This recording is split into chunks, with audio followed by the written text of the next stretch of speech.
Hey, everybody. Thank you for showing up today. My name is Philip Ailes. I'm here with Angela Gaff from CSX, and we're having a conversation today about her, who she is, what she's looking for, and how she can help first responders, law enforcement, and veterans transition into the civilian side because hey, she's been there, she's done that. She's a Jacksonville local, and I am honored to have you here. Like I said, the whole purpose of this is to get people familiar with people that they don't know that are in positions that can give you the real deal and do it at a conversational level to where we all feel comfortable. And you know what? You got to be a beautiful person inside and out. And that's why I chose to have you here. So, Angela, tell me a little bit about yourself. Well, first of all, thank you, Philip. I'm so excited and delighted to be here and appreciate this opportunity to spread the word about good things going on. So a little bit about myself. I am, as you mentioned, a Jacksonville native. I do have a twin sister and an older sister, and all different Identical? professions. No, I'm fraternal, night and day. She's more like my older sister. I have twins and I have three daughters. Oh my goodness. Yes. Twin And power. yeah, my oldest is 26 and my twins are 24, and they're fraternal, but they look a lot alike.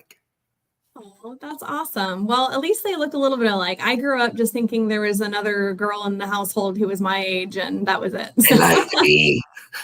Who's Like, are this? you sure? Where your mom was going, well, I know I burned you. Exactly. She I goes, was I know both of you came out. Yes, I was there. Yeah. Well, the thing about it is when you hear about it and you go, and there's the other beat. The what? But Exactly. hey, it was one of the best things I ever experienced. Yes, it just gives you two extra, two to love is what my mom Yes. says. And you know what? God blessed me with three girls because he said, you know what? You need to learn a lot. And he smacked me in Yes. the back of the head and said, pay attention, Yeah. learn how to communicate with them in a female friendly way. Yes. All right. So It tell was me more. perfect. Yeah. So with that being said, we're all different. So essentially a little bit about me. Graduated, attended the University of Florida. I didn't really know what I wanted to do, and I entered into the world of the College of Health and Human Performance, and Recreation, Parks, and Tourism is what my degree is in. But I never really would have imagined I would be where I am right now, which I think is important for everyone to realize that just because we are where we are right now doesn't mean you can't get somewhere else, right? Exactly. Um, yes. So I originally started, my background is in nonprofits. I and I will always be a proponent of internship opportunities because Mhm. if it wasn't for my internship with the American Heart Association, my senior spring semester of college, I would not have kickstarted what led me to where I am. So started off in nonprofits, moved over to the Panhandle. My parents thought I was crazy. 6 days after graduation, I said, I've got to start. So I have to find somewhere to live. Now, were you paid? For not during the internship. Yes. So, and that was probably where I learned right off the bat that I'm not getting paid, but I'm expected to do a lot of things but it led to my first job. So I swallowed a lot of pride, and I'm thankful for that assistant director at the time. I essentially did her job, but if it wasn't for her, I wouldn't have had the great, I think, foundation of a work ethic that I have now. Well, you kind of had no choice. I didn't. It's No, like I want to get out of college and I want a job. So that's why they have internships, because the thing about it is a person off the street don't have that opportunity to learn, and people don't understand it's not. Yeah, the individuals that's giving you that opportunity is profiting because that's what they do. But what it's doing is allowing you to give you experience in something that you would have never had before and you can't learn in a classroom. Absolutely. So that's where I started in my profession, and then took a little bit of time to be a mom, and then got back into the workforce. I started off, and I have had the opportunity to speak in some settings, and I wouldn't be where I am if it wasn't for networking. I know that we kind of Yes. talked about networking. So a lot of my what I do, as you follow me through what I've done, is because of and the importance of networking, even the network you'll never meet. So I got back into nonprofits at the time when I worked at the Heart Association. The editor of the local daily news said, "Hey, I'm looking for." Oh, look at Jody! All right, twin power. Yes, love it. So he called on me. He knew I was trying to get back in. So I started a brief, oh, hey, Anthony, glad you're here. So, anyway, long story short. So I started off in newspapers and education when I restarted my career. How old were you at that time? Oh gosh, how old was I? 20. I had my daughter at 24, so 26, about Oh, so 26. you're still young and had all this knowledge, and thank God you had your education. Yes, that's part of it. But Oh, I'm, okay. I'm a believer in education, but then also experience too. Yes. So, with a strong work ethic, right? So, I dipped back into nonprofits, newspapers, and education. That kind of became a dying art, getting a cup of coffee, opening up the newspaper. So, of course, there were talks about reduction in force. I knew that was coming. So, because of a networking event and working with Sandestin Golf and Beach Resort over in the Panhandle, I got familiar with the marketing manager, and she heard that I was kind of, heard maybe a little bit about something happening. So she had my resume, took it to the general manager. That kickstarted my career with Sandestin Golf and Beach Resort. So I go from nonprofits to the world of hospitality, which I will always, huh? Higher end hospitality. Yes. But that's where I found happy. It was our general Mhm. manager was happy, happy, happy. We focused on people, product, profit. And that's where I learned some more work ethic. So I managed the full employee life cycle of all three of our vacation rental properties. So that was a 24/7. And then, other things happen, other professions, but pretty much in a nutshell, nonprofits is my background. Then HR, recruiting, I found my passion for that. And that's kind of continued when I came to work with the Jacksonville Sheriff's Office, and now where I found my place and my new home with CSX. So, what would you say to someone that is transitioning to another career, or and mainly I deal with veterans, can't talk, first responders, and law enforcement, because I believe that we're all interconnected. We're in a brotherhood and sisterhood, or just in general, because we've been there, done that, and the only time I ever talk about it is when I'm around people that have lived through it. But what's the mindset, and what type of person are you guys looking for? And you bring up some key points, and some resonate. And for those who are in that transition, and I have a lot of friends that are some that are in the pension and they have more years to go in law enforcement, some who are transitioning out of the military. And I have found that you think, well, where do I go after this? What can I do? And the good news is, especially um, you know, with CSX, is we have places to go. We have initiatives for first responders, for the and from law enforcement to the military. We have avenues and outlets. It may not be your ultimate where you want to go, but we can get you there, because I've never worked for a company where day one they go, "We're glad you're here.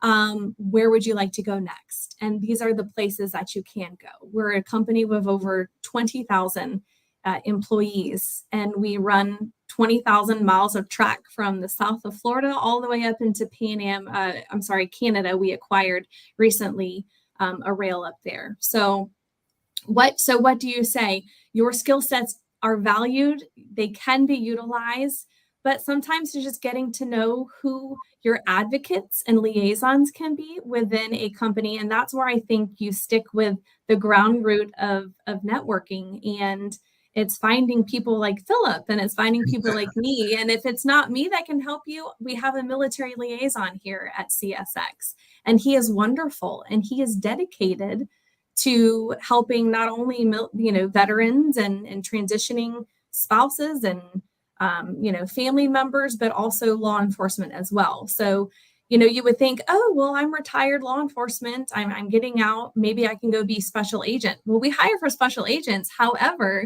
we also have those who fall in and find that they're comfortable maybe as a trained dispatcher. They can remain calm under pressure. They've worked with CAD systems before in dispatching. They're familiar with that kind of communication, or risk assessments too. I mean, we have individuals with a military law enforcement background who join us when there is an unfortunate, maybe something needs to be, a derailment, or maybe something needs to be evaluated risk wise. We have those with a law enforcement background and military background who join us in that way. So it's not necessarily, right? So because with emergency management, law enforcement, and military, I'm like, wow. And see, for me, unless I reached out and we're having this conversation, I would never know. And that's the biggest thing, because I put in thousands of resumes, right, and I get told I'm overqualified because I can articulate the things that I've experienced. How do you handle that? Like, say that transition officer is used to the autonomy of making decisions and stuff like that. It's a whole nother mindset is what I'm saying. And I think please give me some insight and what type of mind frame I have to be in. I kind of have to think I relate to myself. So I was very happy with JSO and trying to find civilians to lead the way and help. And I was like, oh my gosh, can I cross over from law enforcement, what I'm comfortable with, right? Because it's hard to go outside of that box. And will I do it? Will it be okay? And I took the leap of faith. And since I've been here and I've had conversations with others who have a law enforcement background, military background, there are a lot of similarities. I mean, just at first blush, we have unions that we work with here on our craft side. Law enforcement can have unions too. City entities, governments have unions. So there's that.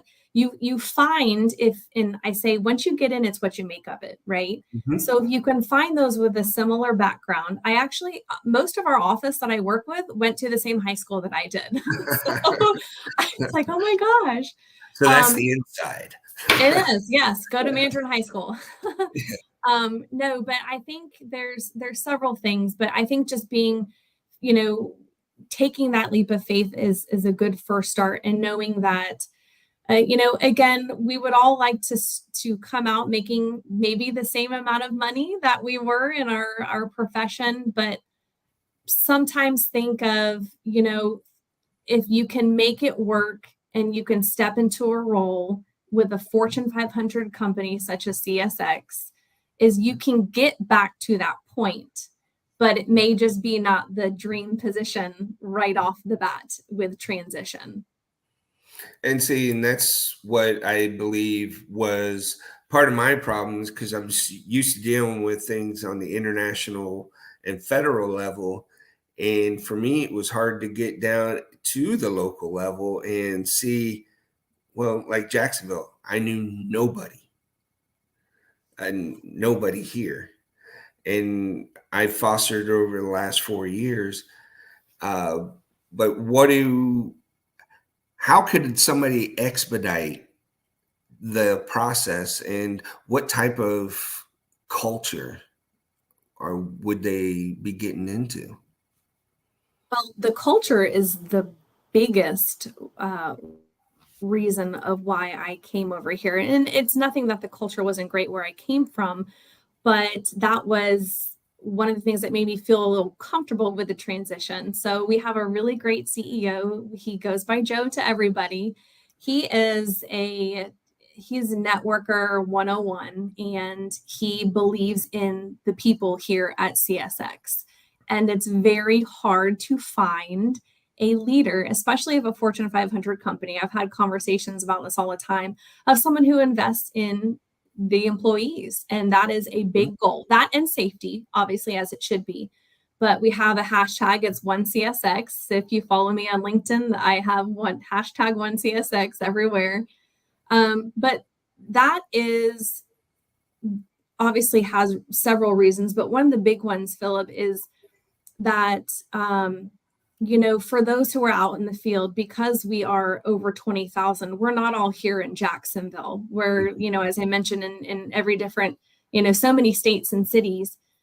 But just because I'm in HQ doesn't mean that I don't support our friends over in Selkirk or Massachusetts and Canada. So we're all together leading the fight to be the best provider in customer service in freight and rail. And so that's a little bit about the culture. There's so many things to do, so many things to be a part of. I was just a part of the Operation Gratitude, where Okay. we all got together and we stuffed bears, military bears, that are going to be sent to families for children whose parents are deployed. And that's just one of the many events. So we have our job to do here, but there's so many other business resource groups you can be a part of. So that's what you can expect coming to a great organization like this. As far as expediting the system, there is a lot of internal promotions and transfers, which I think is great, which is why I say if you can connect with an opening, again, while it may not be the most, what you want to do right off the bat, if you can make it work and you can, get your time and get connected, internally network yourself, that expands everything else that could be possible over here. So I think expedite is get in touch with me. I can if it's not me that can help, I can get you in touch with another one of my peers that may oversee another area. And then again, we do have some dedicated individuals, such as our military liaison, that can help and has cultivated relationships with hiring managers who are open to external applicants. So basically, what I hear is do your homework. Make sure it's and that's what I do now, because before I was desperate. I'm not desperate anymore. I have the experience. I have all the education that I need because I took advantage of opportunities when they arise, and it gave me a certificate, that touchy-feely that everybody loves. And one of the things that I've been focusing on with myself is self-awareness. What type of self-awareness the emotional intelligence, the mindfulness, are these traits that could make you a better candidate? So, that's good, because I suddenly have to say I ate a whole bunch of humble pie when I first started. And like I said, there's so many learning and development and training programs. And I came in thinking, okay, I've got really refined interpersonal skills and I feel really comfortable in this area. And then I took an an executive presence course with one of our instructional engineers. And I had no idea what gravitas was, or thought to even think about it, and how important that is. So, and I was in front of the whole group. I said, I have to apologize, because I thought it was going to be personality that was the most important, but it's that executive presence. So, and you have a phenomenal one. Thank you. And like you said, a great thing about law enforcement, I deal with the bottom of the bottom and the top of the top. because just that's what law enforcement does. Right. And so I have experience dealing with them, and you have to deal with them differently. Yes, 'Cause exactly. and what I found out once I learned myself and going, wow, here I am. I loved everybody else more than I did myself. And now I'm 50 years old, about to be 51 tomorrow. Oh, happy birthday. Yeah. And I see it as another opportunity to live my best life, because from here on out, I'm stable. It's gravy. And I the more I interact with people, the more positive energy I get out, and I can give out and look at it as like, wow, imagine if we put all our experiences together, there's nothing we can't solve. Completely. And with the right people involved, and like you're saying, your current CEO, it's about honestly, they're the ones that control the culture, because we all know egos and pride They're has everywhere. woo, and people don't realize it, and they think they're Mhm. the hottest thing out there, and you realize and go, you know, we only listen because you force us to. And rather than, I want to be that leader like your CEO, and or I am that type of, when I go in, I don't care if you're the janitor or my CFO, I'm going to treat you all the same. Exactly. And we all are people with different experiences that are coming together for a common goal of a paycheck to provide for our families. So Because, true. and that's where I missed about the military, is that camaraderie. No matter where I went, if I tripped into someone, other services, we batter each other, but we don't let anybody else do it. Mhm. A regular civilian, no, oh, wait a minute. Oh no. Oh, wait, no, uh-uh. Now, now we'll get together and gang up on you. Exactly. But no, and the whole thing about it is, I've noticed there's a lot of push, and please agree or disagree that self-awareness is part of that leadership style that companies are looking for. I mean, I think so. I think there's, all kinds of, I mean, there's, in things that, you can teach and things that you can't teach. Obviously, there's some positions where, that degree is needed and required, but then there's others where it's a mixture. And yes, and having that self-awareness. But I think what's important, and I feel like I hear this or have heard it quite a bit, is even though someone may not have that leadership title, you can still be a leader in the position that you're in. And we try and have that come across. It kind of, I think, came up in one of our meetings, is just because I have a leadership title and you don't, Mm-hmm. that's not true, because you're a leader too. And I I think want that's you to very take my important. job so I can go somewhere else. Yes, right. Well, and that's the way the military is. I talked to General Zanini when he was the 8th Army commander in Korea. He put me on a schedule, so I did an interview just like this. And he told me, he says, life is OJT. He says, just when you start to think you know what you're doing, they pick you up, throw you into something else that, here, now figure this out. And it's being open and honest with yourself of, you know what, believe in yourself. And one of the things I've noticed with a lot of officers and military and everybody I talk to, we don't know how to ask for help. And your prime example of, you know what, I took the initiative, because you know what, you don't know me, but you know what, you will. And you'll go, that was a great conversation. And see, this is what the type of culture I think attracts uh, those that serve. And because now you guys are, CSX is investing in their employees.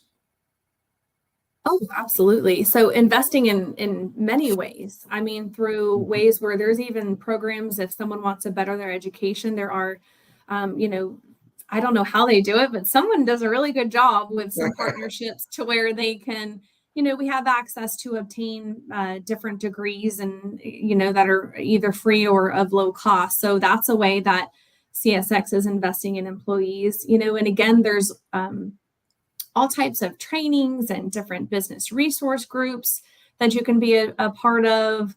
There's, you name it, anything that's going on nonprofit wise in Jacksonville and causes to raise awareness. Whatever you're passionate about, there's somewhere that you can find that you can relate to and be a part of with CSX. And I also will say, there are a lot of other great things, and I'm sure that if someone were to be interested more is there is matching. So if I wanted to support, and I am going to get into it, I just have been learning my job just a little bit still. But CSX will has an option to where if I want to support a nonprofit, obviously paperwork and it's processed through, they'll match what I don't want to donate up to a certain amount, and then they'll cut that amount and send that to the nonprofit. Mm-hmm. So I mean, again, there's just so many good things aside from work and what we're here to do. Like you said, we all have families to support and we want to have that paycheck, but to be able to be a part of an organization that sees the whole big picture of giving back also, to me, that's really important. And it is a culture that I like to have in an employer. Outstanding. So what would you quickly say someone that feels hopeless and they think they've gone through, put their application in the abyss of resumes, but what would your advice be for them to give them hope? First of all, don't give up. I think we can all say that we've been in situations where we've really, we've applied for jobs, we've really wanted them, and I've been told no a lot more times than I've been told yes. So don't give up. And even if I come to think of, if it's what Angela wants, maybe that's not what's intended for me. So just keep at it. If I believe everybody has a purpose. So if we can get you there and we can help you, I'm happy to help. Otherwise, I have other peers and colleagues that may have better insight to a network that I don't. So I think the most important thing is don't give up. It's just maybe not time yet. And, I think that we can get there. It's one of the things that's helped me out here is somebody told me to volunteer. I did the players, I do the concerts and stuff. So what I did was create experiences within the community to where I can articulate to the concerts or football games or anything that's going on, and I get paid to do it. That's so true. And look at all the great things that we have going around here, the Vets on Top. In any way, and I think you also have to, it's like farming, right? You don't just go and start a professional networking relationship. It has to grow. Yes. You can't just sit from behind somewhere and hope that something goes your way. If that does, I think you're lucky, and maybe the 5% where that happens. But otherwise, it takes work, just like any relationship that you have. I think it just takes time and some work. Well, Angela, I greatly appreciate you being here. We're getting close to our time. And what is the last bit of nugget, and how does someone get a hold of you? Well, I am on LinkedIn. So, and forgive me if the comments. Oh, I don't know. I don't know if I have my direct link, but it's just search my name. That's Angela fine. Gaff. I can put my email though. Yeah, put your email. And if I don't answer today, give me until tomorrow. But that's how someone can connect with me. And or or LinkedIn. But hey, if there's someone out there that's interested in employment, then hopefully we can find a way. I know that we're hiring, so otherwise csx.com will have our careers page on there too. All right. Well, the biggest thing is to let the audience know that CSX actually cares, We do. and you're looking for military veterans, first responders, and law enforcement to help fill your ranks. Absolutely, we are. Outstanding. Well, hey, Angela, I greatly appreciate for you coming on Thank today. you. I look forward to possibly having more additional conversations in the future. Love I that. greatly appreciate it. I thank everybody that came in and listened or joined in to our conversation. And hopefully, we were able to help somebody that's on the fence and looking at going, it never works. Well, you know what? Change your tactics. Would you agree with that? Yes. And if you need help, we're here to help. You're not alone. All right. Thank you. And always remember, you're not alone. When we work together and find out what our true resources are out there, there's nothing we can't do. And thank you again, Angela. And you guys have a wonderful day. And I'll talk to you next time.